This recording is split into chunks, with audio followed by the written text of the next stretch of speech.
حفاظت کے لیے جس کا ہر ہاتھ میں اٹھے ختم نبوت کے لیے جس کا ہر ہاتھ میں اٹھے ختم نبوت. السلام علیکم ورحمۃ اللہ وبرکاتہ. ختم نبوت کورس برائے خواتین. الحمدللہ کل اس کا پہلا سبق ہوا جس میں ہم نے ختم نبوت کی اہمیت، فضیلت، قرآن اور حدیث کی نظر میں اور صحابہ اکرام کے دور میں جو جنگ لڑی گئی ختم نبوت کے تحفظ کے بارے میں، اس کے بارے میں ہم نے کل کا سبق پڑھا. آج کے سبق میں فتنہ قادیانیت کے بانی، جہاں سے یہ فتنہ شروع ہوا، مرزا غلام احمد قادیانی کے ابتدائی حالات، تعارف انشاءاللہ تعالیٰ آپ کے سامنے رکھیں گے کہ جس طرح یہ بات ایک مسلمہ حقیقت ہے کہ مذہب کی بنیاد بانی مذہب کے عقائد اور نظریات پر ہوتی ہے،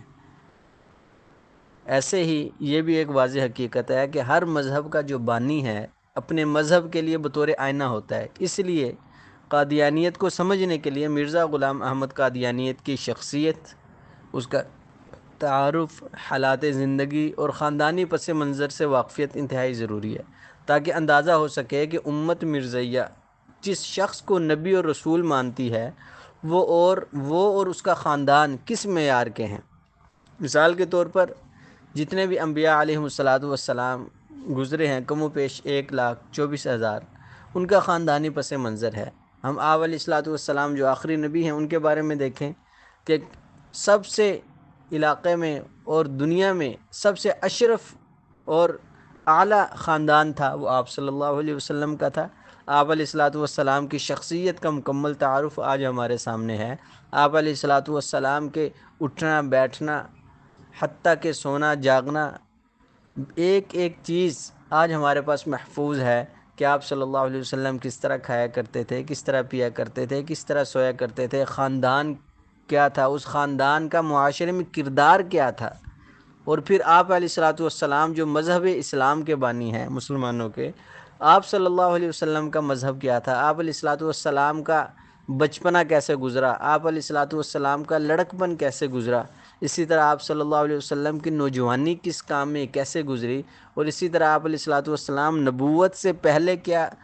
معاملات تھے، نبوت ملنے سے پہلے معاشرے میں آپ علیہ السلام کا کیا کردار تھا اور نبوت ملنے کے بعد کیا کردار. لہٰذا ہمارے سامنے اپنے نبی آپ علیہ السلام اپنے سرکار محبوب کے بارے میں ایک ایک ادا محفوظ ہے جس کی بنیاد پر ہر مسلمان اپنے محبوب کے نام پر مار بھی سکتا ہے اور مر بھی سکتا ہے.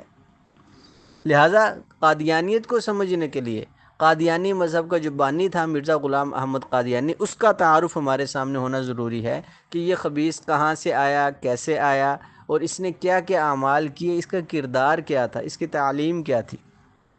تو سب سے پہلے کسی بھی چیز کا تعارف ہو اس میں اس کا نام اور نسب ہوتا ہے. تو مرزا غلام قادیانی کا نام غلام احمد تھا. غلام احمد نام تھا، لیکن اپنے نام کے یہ شروع میں مغل ہونے کی وجہ سے مرزا لگاتا تھا. یہ مغل خاندان سے تھا، مغل برادری سے تعلق رکھتا تھا، تو لہٰذا یہ مغل ہونے کی وجہ سے اپنے نام کے شروع میں مرزا غلام احمد اور آخر میں قادیان، یہ ایک انڈیا میں جگہ ہے، اس کی طرف نسبت کرتے ہوئے اپنے نام کے ساتھ قادیانی لکھا کرتا تھا. چنانچہ مرزا غلام احمد قادیانی خود اپنا تعارف کراتے ہوئے، یہ اس کی اپنی ہی کتاب ہے خزائن کے نام سے، صفحہ 137 22 نمبر جلد میں اس نے یہ بات لکھی ہے کہ میرے سوانح حیات اس طرح پر ہیں کہ میرا نام غلام احمد ہے، میرے والد کا نام غلام مرتضیٰ، دادا کا نام عطا محمد تھا اور ہماری قوم مغل برلاس ہے. اور مرزا قادیانی کا ابتدائی نام دسوندی، لیکن سندھی کے نام سے بھی یہ عام طور پر کیا ہوا، معروف ہوا. اب اس کا آبائی علاقہ کون سا تھا؟ مرزا غلام احمد قادیانی کی اپنی ہی کتاب خزائن جلد نمبر 13 صفحہ نمبر 177، اس میں اس نے لکھا ہے کہ میری پیدائش 1839 یا 1840 سکھوں کے آخری وقت میں ہوئی اور میں 1857 میں 16 یا 17 برس کا تھا. اور یہ پیدا کہاں ہوا؟ انڈیا میں ایک علاقہ ہے قادیان، تحصیل بٹالہ، ضلع گوردسپور، مشرقی پنجاب، وہاں پر یہ پیدا ہوا. اور ابتدائی طور پر جو تعلیم حاصل کی اس کو مرزا غلام احمد قادیانی نے اپنی کتاب خزائن میں لکھا ہے صفحہ نمبر 179 سے لے کر صفحہ نمبر 181 تک 13 نمبر جلد میں اس نے لکھا، قادیانی نے خود اپنے ابتدائی حالات تعلیم کے بتلائے اور اس کا ادب دیکھیں استادوں کے بارے میں کیا لکھتا ہے۔ کہتا ہے کہ بچپن کے زمانے میں میری تعلیم اس طرح ہوئی کہ جب میں 6-7 سال کا تھا تو ایک فارسی خواہ معلم میرے لیے نوکر رکھے گئے جنہوں نے قرآن شریف اور چند فارسی کتابیں مجھے پڑھائیں۔ اور اس بزرگ کا نام کیا تھا؟ پہلے استاد جنہوں نے بچپن میں پڑھایا اس کا نام تھا فضل الہی۔ اور کہتا ہے کہ جب میری عمر تقریباً 10 سال کی ہوئی تو ایک عربی خواہ مولوی صاحب میری تربیت کے لیے مقرر کیے گئے جن کا نام فضل احمد تھا۔ اور اس کے بعد جب 17 یا 18 سال کا ہوا تو ایک مولوی صاحب چند سال پڑھنے کا اتفاق ہوا جن کا نام تھا گل علی شاہ۔ تو کہتا ہے کہ اپنی کتاب خزائن میں کہ ان کو بھی میرے والد صاحب نے نوکر رکھ کر قادیان میں پڑھانے کے لیے مقرر کیا تھا۔ یہ ابتدائی طور پر یعنی کہ 17 سے 18 سال تک کی عمر کے لیے اس کے یہ ابتدائی طور پر 3 استاد تھے۔ سب سے پہلے فضل الہی، اس کے بعد جو استاد رکھا گیا جو عربی جس نے سکھائی وہ فضل احمد، اور اس کے بعد ان سے کچھ کتابیں وغیرہ اس نے پڑھی، اس کا نام گل علی شاہ تھا۔ ابتدائی تعلیم کے بعد مرزا غلام احمد قادیانی ملازمت کے لیے سیالکوٹ آیا اور یہاں پر وہ منشی لگا کچہری کے اندر بطور منشی۔ لیکن دوران ملازمت ہی قادیانی نے علم نجوم کو بھی سیکھنا شروع کیا اور علم نجوم سے اس کی وابستگی بھی ہوئی۔ اور اپنی کتاب یہ 14ویں صدی کا مسیح صفحہ نمبر 11 پہ خود لکھتا ہے کہ مرزا غلام قادیانی نے ہوش سنبھالتے ہی پرسرار علوم اور ماورائے فنون میں دلچسپی لینی شروع کر دی تھی۔ قیام بٹالہ کے دوران درسی تعلیم کے ساتھ ساتھ نسخہ کیمیا کی تلاش میں بھی وہ رہتا تھا۔ یہ مرزا غلام احمد قادیانی کے حالات ہیں کہ اس نے ملازمت کے دوران یہ کام بھی شروع کر دیا کہ نجومی طور پر علم نجوم ستاروں کا علم سیکھنا شروع کیا۔ اور پھر مذہب سے بھی اس کو کچھ نہ کچھ لگاؤ تھا جس کی بنیاد پر مرزا غلام احمد قادیانی دوران ملازمت مذہبی چھیڑ چھاڑ لوگوں سے کیا کرتا، کیونکہ مرزا قادیانی کی سیالکوٹ ملازمت کا وہ زمانہ تھا کہ جب بر صغیر پاک و ہند یعنی بر صغیر کہا جاتا ہے پاکستان اور انڈیا، اس وقت ظاہر بات ہے کہ الگ نہیں ہوا تھا، ایک ہی تھا، انگریزوں کی حکومت قائم تھی اور انگریز مختلف طریقوں سے مسلمانوں کو کے ایمان کو کمزور کرنے کے لیے کیا کرتے تھے، کوششیں کیا کرتے تھے، جس کی وجہ سے پورے ملک کے اندر یعنی پورے ہندوستان میں جس میں پاکستان بھی شامل تھا جگہ جگہ عیسائی پادری عیسائیت کے پرچار کیا کرتے تھے، اور جس کی وجہ سے جگہ جگہ چھوٹے چھوٹے بحث مباحثے لوگوں کے چھڑے رہتے تھے۔ تو مرزا قادیانی بھی سیالکوٹ ملازمت کے دوران جب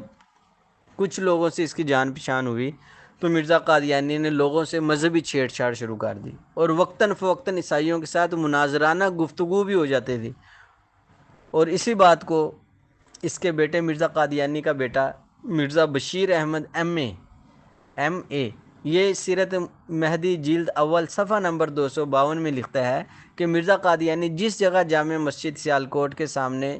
منصب علی وثیقہ نویس کے ساتھ رہتے تھے، وہاں سے قریب ہی فضل الدین نامی ایک دکاندار تھا، وہ بڑی رات گئے تک دکان کو کھول کے رکھتا تھا اور بعض پڑھے لکھے مسلمان بھی وہاں آ جاتے تھے۔ کبھی کبھی نصر اللہ نامی مشن سکول کا عیسائی ہیڈ ماسٹر بھی آتا تھا، تو اس سے مرزا صاحب کی بحث ہوتی تھی۔ یہ جملے یہ بات سیرت المہدی قادیانیوں کی کتاب ہے اس میں یہ بات لکھی ہوئی ہے۔ اور اس کے علاوہ بھی پھر سیالکوٹ ملازمت کے دوران اکثر مرزا قادیانی کے مختلف مذاہب کے لوگوں کے ساتھ خاص کر کے عیسائیوں کے ساتھ گفتگو ہوتی رہتی تھی، اور جس میں اکثر یہ کیا کرتا تھا، ہار جایا کرتا تھا۔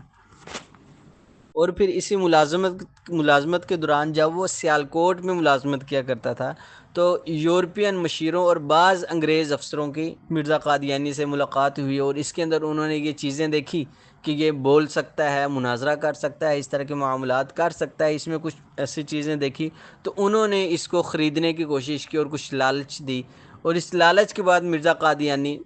سیالکوٹ کی کچہری کی ملازمت ختم کر کے دوبارہ قادیان میں آ کے رہنا شروع کیا اس نے۔ اور پھر سیالکوٹ سے واپس آنے کے بعد قادیان میں آنے کے بعد مرزا قادیانی نے اپنے باپ مرزا غلام مرتضیٰ اس کا جو باپ تھا مرزا قادیانی کا، یہ عدالتوں میں لوگوں کے کیس لڑا کرتا تھا، تو اس کے باپ نے دیکھا جی اس کی طبیعت کے اندر بھی جھگڑالو پن ہے، اس کی طبیعت کے اندر اس طرح کے معاملات ہیں، تو اس نے اس کو تمام وہ کیس دے دیے کہ ان کیسوں کو تو نے کیا کرنا ہے، مکمل حل کرنا ہے۔ تو قادیانی نے اپنی کتاب خزائن کے اندر ہی جلد نمبر 3 صفحہ نمبر 182 میں یہ بات لکھی ہے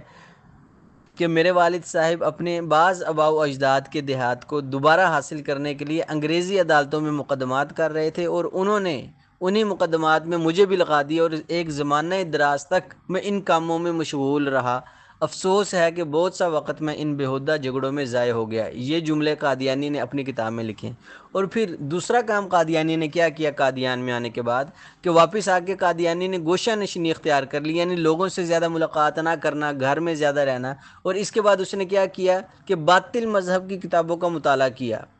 عیسائیت کا مطالعہ کیا، ہندوؤں کا مطالعہ کیا، اسی طرح دیگر جتنے مذاہب ہیں، یہودیت، ان سب کا اس نے کیا مطالعہ کیا۔ اور کچھ عرصے کے بعد ایک طے شدہ پلان کے تحت، جیسا کہ پہلے بات کر لی کہ یہ قادیانی جب ملازمت کرتا تھا اس وقت اس کو چند انگریز افسروں نے لیا اور اس کے بعد اس کو اپنے مقام پر پہنچایا، اور یہ سارا اس پلان کا حصہ تھا کہ اس نے باطل مذہب کا کیا مطالعہ کرنا شروع کر دیا۔ اور پھر قادیانی نے گوشہ نشینی جب اس کو خاص علم حاصل ہو گیا، کئی علوم کو اس نے سیکھنا شروع کر دیا، اور کئی علوم پر اس کو مہارت حاصل ہوگی مناظرے کے، اور مختلف ادیان باطلہ، مختلف باطل مذہبوں کو اس نے مطالعہ کر لیا ان کا، تو پھر اس نے شہرت حاصل کرنے کے لیے کیا اپنا ایک طریقہ اپنایا کہ پہلی کڑی غیر مسلموں سے مذہبی بحث مباحثہ کرنا شروع کر دیا۔ کہیں پر عیسائی مل جانا اس سے بحث شروع کر دینی، کہیں یہودی مل جانا، ہندو مل جانا، اس سے کیا کرنا شروع کر دینی، بحث شروع کر دینی۔ تو چنانچہ مرزا قادیانی نے اسلام کا نمائندہ اور داعی بن کر غیر مسلموں کے ساتھ چھیڑ چھاڑ شروع کی، سب سے پہلے کہ لوگ سمجھو ہو یہ تو بڑا علمی بندہ ہے، یہ تو غیر مسلموں کے ساتھ بڑی ٹکر لیتا ہے، اور جگہ جگہ مختلف پادریوں کو اس نے زبانی مناظرے کا چیلنج بھی کیا۔ لیکن وہ الگ بات ہے کہ مرزا قادیانی نے مختلف ہیلے بہانوں کے ذریعے مناظرے کی نوبت نہیں آنے دیتا تھا، اور بظاہر یہ محسوس ہوتا تھا کہ عیسائی ہار گئے اور قادیانی جیت گیا، کیونکہ یہ مکمل طور پر ایک کیا تھا، پلان تھا۔ اس کو بھی سمجھایا گیا تھا، ان پادریوں کو بھی سمجھایا جاتا تھا۔ آج ہمارے بعض علماء حضرات جو ختم نبوت کورسز کرواتے ہیں یا دیگر معاملات جو ہوتے ہیں، وہ جب قادیانی کی تعریفات یا اس کی حالات زندگی کو پڑھا جا رہا ہوتا ہے تو وہ یہ بات کہتے ہیں کہ قادیانی بڑا ذہین تھا، وہ عیسائیوں سے مناظرے کیا کرتا تھا، فلاں کیا کرتا تھا، عیسائی اس سے مناظرے ہار گئے۔ لیکن حقیقت میں جو آپ کو بتانا چاہ رہا ہوں، وہ حقیقت یہ ہے کہ وہ عیسائی ہارتے نہیں تھے، بلکہ ان عیسائیوں کو بھی ایک ٹارگٹ دیا گیا تھا اور قادیانی کو بھی ٹارگٹ دیا گیا تھا۔ عیسائیوں کو یہ ٹارگٹ تھا کہ قادیانی کا سامنا نہیں کرنا، قادیانیت کا یہ ٹارگٹ تھا کہ تم نے دن رات یہ خاص مطالعہ کر کے قادیان میں آ کر تم نے عیسائیوں سے ادیان باطلہ کے مذاہب سے کیا کرنے ہیں، بحث کرنی ہے، چھیڑ چھاڑ مناظرے کرنے ہیں، اور وہ تمہارے سامنے نہیں آئیں گے۔ جب وہ تمہارے سامنے نہیں آئے گی، معاشرے میں تمہارا ایک نام ہوگا، وہ ہو گیا فلانا مولوی صاحب ہے، بڑا بولتا ہے، بڑا اس کے سامنے کوئی ٹک نہیں سکتا، عیسائیوں کو اس نے بڑا وہ کیا ہے، یہودیوں کو اس نے آگے لگایا ہوا ہے۔ جب ایک نام پیدا ہو جائے گا، اصل مقصد پہلے لوگوں کے دلوں میں جگہ بنانا ہے۔ جب جگہ بن جائے گی، جو تم چاہو گے تم پھر کر سکو گے، اور مین مقصد کیا تھا انشاءاللہ تعالیٰ اس کا ذکر اگلے سبق میں آئے گا، ابھی صرف ہم اس کے حالات زندگی آپ کے سامنے رکھ رہے ہیں۔ تو بہرحال قادیانی نے اس طرح لوگوں کے اندر پرچار کرنا شروع کیا، اور کی وجہ سے علماء حضرات بھی حسن ظن رکھنے لگ گئے اور اس کی حمایت میں کھڑے ہوئے کئی علماء حضرات، کیونکہ ابتدائی دور تھا، کسی کو نہیں پتا تھا آنے والے وقت میں کتنا بڑا یہ ابلیس اور شیطان بننے والا ہے، لیکن ظاہری طور پر عیسائیوں کا مناظرے کیا کرتا تھا تو لوگوں نے اس کے ساتھ حسن ظن کرنا شروع کر دیا۔ اور اس کے بعد مرزا قادیانی نے اعلان کیا کہ وہ حقانیت اسلام پر، اسلام کی سچائی پر براہین احمدیہ کے نام سے ایک ایسی کتاب لکھ رہا ہے جس کی 50 جلدیں ہوں گی، اور جن میں اسلام کی حقانیت پر 300 دلائل میں لکھوں گا۔ اور اس کا یہ اعلان کرنا تھا کہ مرزا قادیانی کا مزید چرچہ عام ہو گیا، اور لوگ بڑے اس کو آ کے اس کی ادب کرنے لگ گئے کہ یہ تو بڑا ایک علمی بندہ ہے، اور مسلمان قادیانی کو واقعتاً پھر اسلام کا کیا ہے، سپاہی بھی سمجھنے لگ گئے، اور علماء اکرام بھی اپنے اپنے حلقہ میں اس کتاب کا تعارف کرانے لگ گئے کہ ایسی کتاب ہے، ایسے لکھی گئی ہے اور اس کو لوگ پڑھیں، یہ کرے وہ کرے، جس کے اندر 300 دلائل اسلام کے حق ہونے پر ہوں گے اور 50 جلدیں ہوں گی۔ علماء نے خوب تشہیر کی اس کتاب کی۔ تو 1880 میں اس کے پہلے 2 حصے شائع ہوئے اور 1882 میں تیسرا اور 1884 میں چوتھا حصہ شائع ہوا۔ مرزائی امت کو مرزا قادیانی کی اس تصنیف پر بڑا ناز ہے، آج بھی قادیانی اس پر بڑا ناز کرتے ہیں، ان کے پاس یہ کتاب موجود ہے۔ اس کتاب کی حقیقت کیا ہے، اس کی تفصیل انشاءاللہ تعالی آگے میں کسی موقع پر بتاؤں گا، لیکن یہاں پر مقصد یہ بتانا ہے کہ اس نے اس کے ذریعے خوب اپنے نام کو کیا شہرت بنائی اپنے نام کی، اور خوب لوگوں کے دلوں میں اپنا گھر بنا لیا۔ جس وقت اس نے یہ کتاب لکھی، اس وقت قادیانی نے کسی قسم کا کوئی دعویٰ نہیں کیا تھا، اس نے ڈائریکٹ نبوت کا دعویٰ نہیں کیا، بلکہ ابتدائی طور پر مہدی ہونے کا کیا، پھر مسیح ہونے کا، اور بعد میں پھر نبوت کا دعویٰ کیا تھا۔ یہ اس کی زندگی کے کچھ ابتدائی حالات تھے، نام، نسب اور علاقہ وغیرہ کا، اور ابتدائی طور پر کیسے لوگوں کے دلوں میں اس نے کیا کیا، اپنے آپ کو ہیرو بنا کر پیش کیا۔ اور یہ بات بس یہ پوائنٹ ذہن نشین رکھیں کہ سارا کچھ باقاعدہ پلان کے تحت تھا، جس کی بنیاد پر یہ لوگوں کی نظروں میں ہیرو بنا۔ باقی اس نے کیا کیا دعوے کیے تھے، انشاءاللہ تعالی اس کا ذکر کل کیا جائے گا کہ اس نے کون سا بڑے سے بڑا ہونے کا دعویٰ کیا اور کس قسم کے بیہودہ قسم کے بھی دعوے کیے، انشاءاللہ تعالی اس کا ذکر کل آئے گا۔ اللہ رب العزت ہم سب کو فتنہ قادیانی سے محفوظ رکھنے کی توفیق عطا فرمائے، اور دوسرے لوگوں کو اس فتنہ اور اس قادیانیت کے فتنے کی اصلیت اور حقیقت بتانے کی بھی توفیق عطا فرمائے۔